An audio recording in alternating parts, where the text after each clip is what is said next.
Hi guys, this is Fix It with Jeff Radke. Hey, there's the new LS motor going in the 1965 Buick Riviera. And there's the new Lizard 4L80E 4-speed transmission. Alright, today we're working on the rear end of the Riviera. I've got the, just wanted to show you real quick, the front end. I've got it all done. New Willwood brakes right there. So 4 piston calipers are going to go all the way around. So there's the new front end. Sorry, a little messy. I just wanted to throw out the quick video. So I'm working on the rear end. Here we go.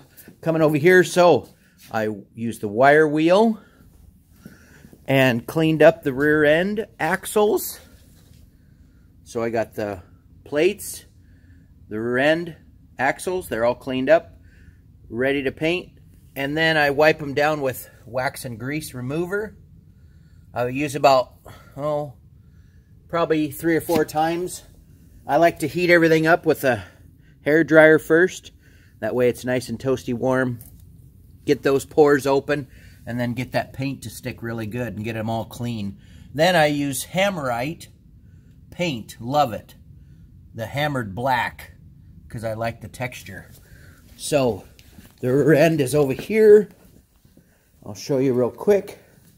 It's already painted.